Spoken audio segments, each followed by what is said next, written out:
Good morning. This lesson is for Ss3 and literature in English. Of course, you know we already through what we have for the term. But as we wait for the exam, which is by the corner, very close, as we wait for the exam to come, let us go through once again what we have studied in literature. Alright? So I've listed out here. We're going to look at today. We'll look at the term literature, sources of literature, concepts of literature, and journeys of literature. You'll be wondering, you don't want this one, but you want it. This is the fundamentals. This is your SS1 work. The first things you are taught in SS1. And they appear in your OBJs. These are the first questions that comes out in your OBJ. What literature is, where it developed from, the functions, the things you need to know about literature before you start talking about the big parts of literature. So let's talk about this fundamental aspect of literature, because I know that most of you must have forgotten. So let's refresh our memories on these topics here. The term literature. Literature is anything written, book. It's going to be a journal, textbooks, anything that is written there that somebody can read.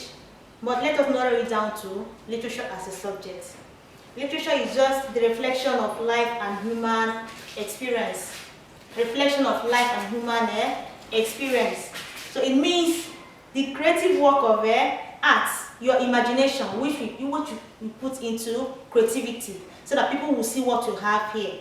Expressing your feelings through writing, through acting. Alright? So that is literature, the reflection of human life and their experiences surrounding it. So literature is also a creativity. Right?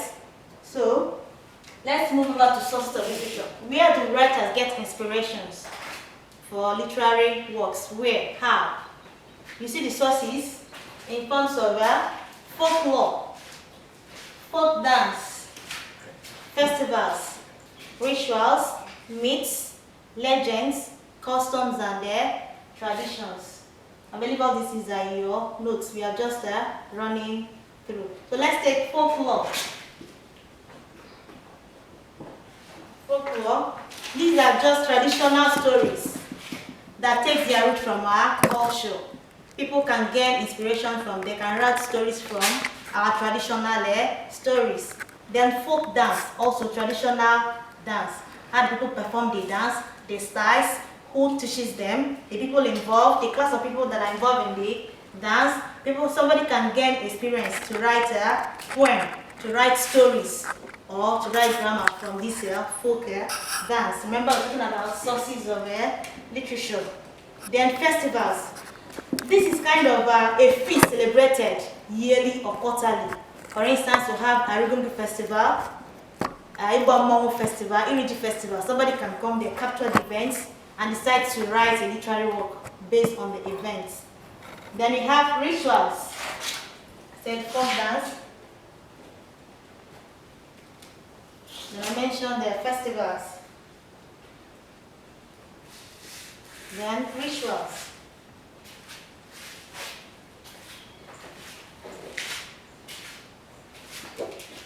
Festivals.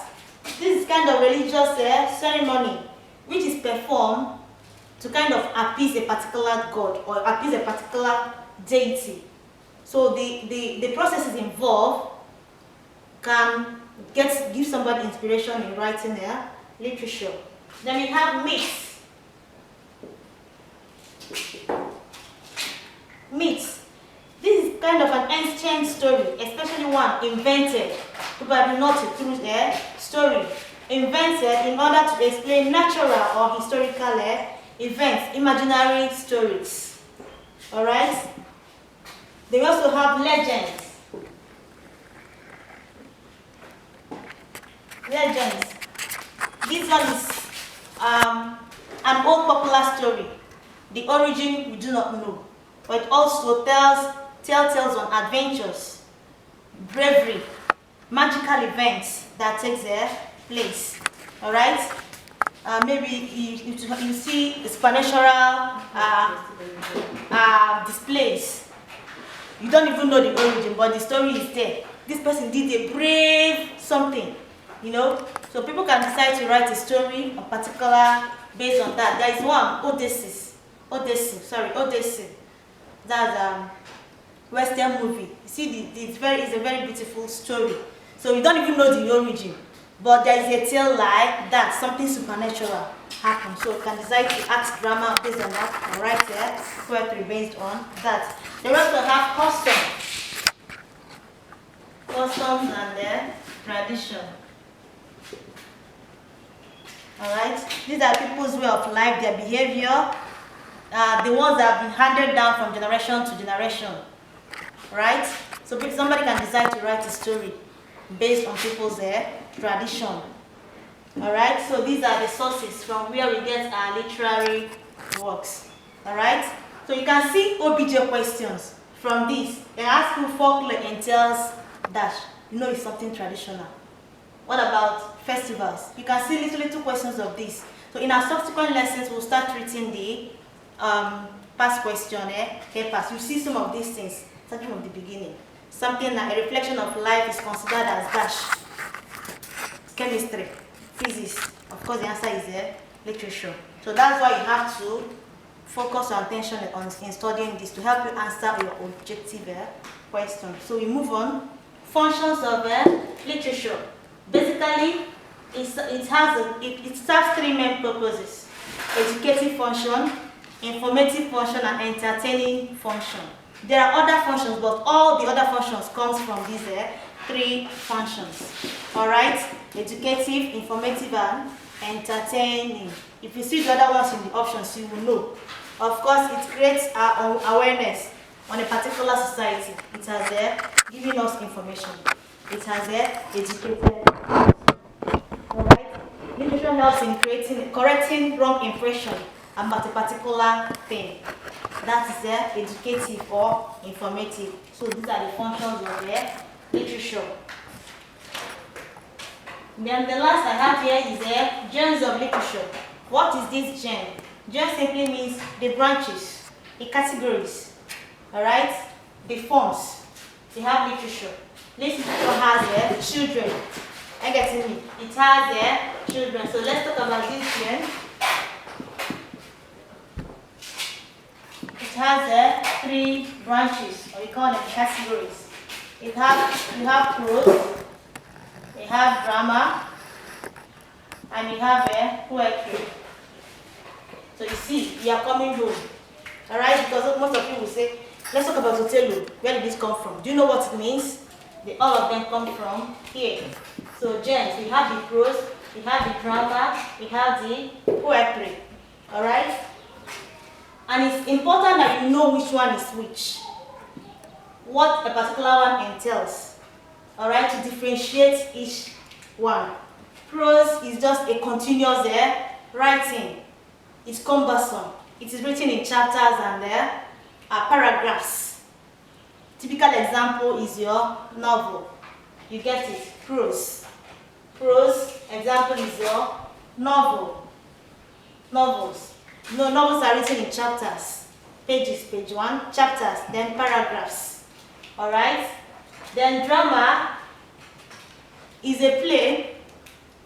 This one is written to be acted. Like I am standing on a stage now. Alright?